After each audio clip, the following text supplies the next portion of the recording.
డల్లాస్లో జరగబోతుంది. ఎలా జరగబోతుంది, ఏంటి దాని speciality? Yeah game changer event USA డల్లాస్లో చేస్తున్నాం.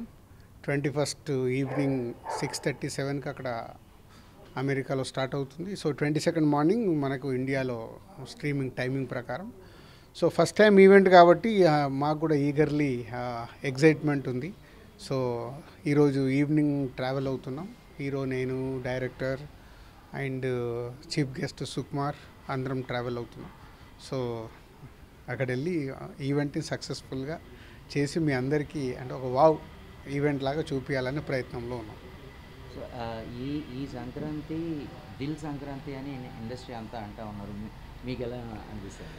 యా, ఈ సంక్రాంతికి 3 సినిమాలు రిలీజ్ కాబోతున్నాయి. గేమ్ చేంజర్ 10th, అలాగే డాకు మహారాజ్ 12th, సంక్రాంతికి వస్తున్నాం 14th. సో న్యాచురల్గా 3 సినిమాల్లో 2 సినిమాలు మా ప్రొడక్షన్ హౌస్ అయితే బాలకృష్ణ గారి సినిమా సితారా అది కూడా మాదన్నట్టే.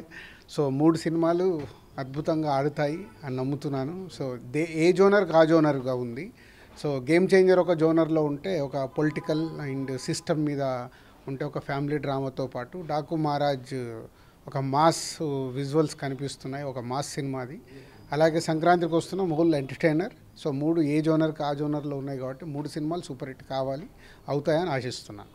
నిన్న మీ బర్త్డే సందర్భంగానో లేకపోతే మీ బర్త్డే రోజు కోయిన్సిడెన్స్ గాను ప్రమాణ స్వీకారం చేశారు.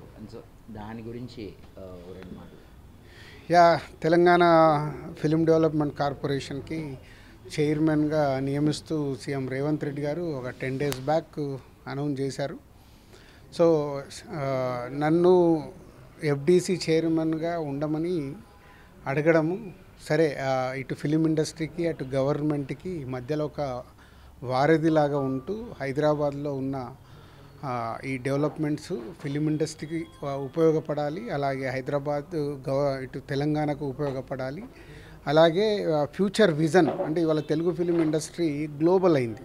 సో మనం లాస్ట్ ఒక 2-3 years నుంచి చూస్తుంటే మన సినిమాలన్నీ పాన్ ఇండియా సినిమాలు గ్లోబల్గా రీచ్ అవుతున్నాయి. Not only India, other countries కూడా రీచ్ అవుతున్నాయి. సో దీన్ని ఇంకా బిగ్గా చేయాలి, అన్ని ఫెసిలిటీస్ పెరగాలి. ఇక్కడ పెద్ద పెద్ద సినిమాలు ఇంకా సులభంగా ఇండియాలో ఉన్న అదర్ లాంగ్వేజ్ వాళ్ళు కూడా హైదరాబాద్లో షూటింగ్ చేసుకోవడానికి వాళ్ళకి కావాల్సిన ఫెసిలిటీస్, ఇటు ఆల్రెడీ తెలుగు సినిమా ఎక్కడో చాలా గ్రో అయి ఉంది. దీన్ని ఇంకా పెద్దగా చేయడానికి అటు గవర్నమెంట్కి ఇటు ఫిలిం ఇండస్ట్రీకి మధ్యలో ఉండి చేయాలని ప్రయత్నం చేసి ఇంకా చాలా చేయాల్సినవి ఉన్నాయి. ఒకప్పుడు మన ఎఫ్డీసీ అని అంటే చాలా ఇటు చిల్డ్రన్స్ ఫిలిం ఫెస్టివల్ కానీ ఇటు అవార్డ్స్ కానీ అవన్నీ ఉండేటి, మెల్లిగా డైల్యూట్ అయ్యాయి. అవన్నీ మళ్ళీ ప్రాపర్గా ఫిలిం ఇండస్ట్రీకి ఒక ఎనర్జీని ఇవ్వాలి, ఒక ఎంకరేజ్మెంట్ని ఇవ్వాలి.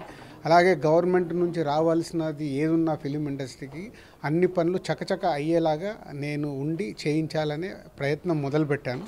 సో ఈ సంక్రాంతి అయిన తర్వాత ఇంకా ఎఫ్డీసీ పైన ఫోకస్ చేస్తాను. So back to back publicity మొత్తం అంతా హెక్టిక్ స్కెడ్యూల్ మీ మీద ఉంది. సో ఎలా ఫేస్ చేయబోతున్నారు ఈ కమింగ్ డేస్ అని? ఇంకో next 25 days day and night hard work చేయాలి. ఎందుకంటే ఇప్పుడు రాబోతున్న సినిమాలు సక్సెస్ఫుల్ సినిమాలుగా కాంటెంట్ రెడీ అయినాయి. అవి ఆడియన్స్ దగ్గరికి సూపర్ హిట్ రేంజ్కి తీసుకెళ్లాలంటే ఓల్డ్ టీమ్స్ 2 సినిమాల టీమ్స్ పనిచేస్తున్నాయి. దానికి నేను వెనకాల ఉంటూ పుషప్ చేస్తూ ఇటు ప్రమోషన్ సైడ్ అటు కాంటెంట్ చెక్ చేస్తూ అన్నీ రీచ్ అయ్యేలాగా చేయాలి. ఒక pan India cinema game changer అన్ని ప్లేస్లకు తిరగాలి, అన్ని ప్లేస్లో అన్ని స్టేట్స్లలో ప్రమోషన్ చేపియాలి. ప్రమోషన్ చేస్తే పాన్ ఇండియా గ్లోబల్గా రిలీజ్ అవ్వాలి. అలాగే సంక్రాంతికి వస్తున్నాం మన తెలుగు స్టేట్స్తో పాటు పక్కన ఇటు కర్ణాటక కానీ అటు తమిళనాడు అటు ఓవర్సీస్లో కూడా బాగా ఆడే సినిమా అన్నిటి దగ్గర రీచ్ అయ్యేలాగా ప్రయత్నాలు మొదలుపెట్టాం.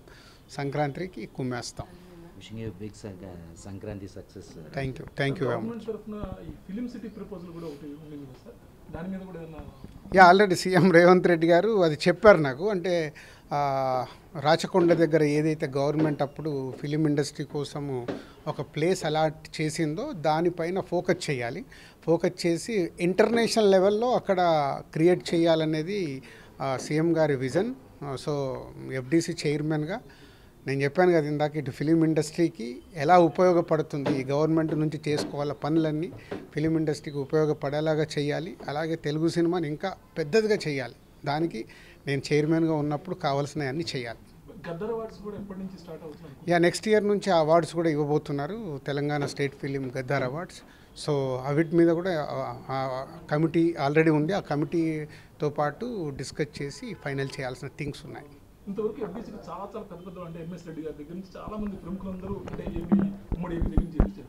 అటువంటి బాధ్యత యాక్టివ్గా ఉండే ఫిలిం ప్రొడ్యూసర్గా ఉంటూ మీరు చేయడం అనేది ఏ రకంటే ఒకేసారి మీరు 2-3 సినిమాలు ప్రొడక్షన్ చేస్తారు, ఇన్ని పడవలు ఈ గవర్నమెంట్ బాధ్యత ఎలా మీరు నిర్వహించాలి? అంటే చిరంజీవి గారు నాకు ఒకప్పుడు ఒక పెద్ద మాట చెప్పాడు, రాష్ట్రానికి సీఎం ఉంటాడు, దేశానికి ప్రైమ్ మినిస్టర్ ఉంటారు, వాళ్ళు అన్ని పనులు చేస్తారు కదా. సో చేశారంటే మనం కూడా ప్లాన్డ్గా పనులు చేస్తే పెద్ద కష్టమేం కాదని ఎందుకో ఒకరోజు జనరల్ టాపిక్లో చెప్పాడు. అది నా మైండ్లో ఉండిపోయింది. అంటే నేను ఒక్కొక్క సినిమా తీసినప్పుడు బాగా తీస్తున్నాను అనుకునేవాడిని. అలాగే 4 సినిమాలు తీసినప్పుడు తీయగలిగాను, ఒక సంవత్సరం 6 సినిమాలు చేయగలిగాను. ఇన్ని చేయగలిగినప్పుడు లీడర్షిప్ కరెక్ట్గా ఉంటే ఎన్ని పనులైనా చేయొచ్చు.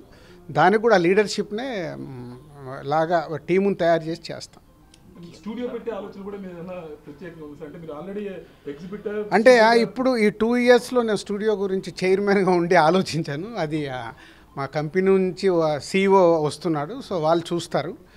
మాకు ఒక దగ్గర ప్లేస్ ఉంది, దాంట్లో స్టూడియో అనుకున్నాము. బట్ ఇప్పుడు ఎఫ్డీసీ చైర్మన్గా ఉన్నప్పుడు నా కోసం కాదు, నలుగురికి ఉపయోగపడే పనే చేయాలి, నేను అదే చేస్తాను.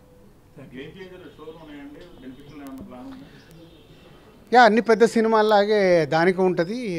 తప్పకుండా 2 రాష్ట్రాల్లో పక్కాగా ప్లాన్ చేసి చేస్తాం.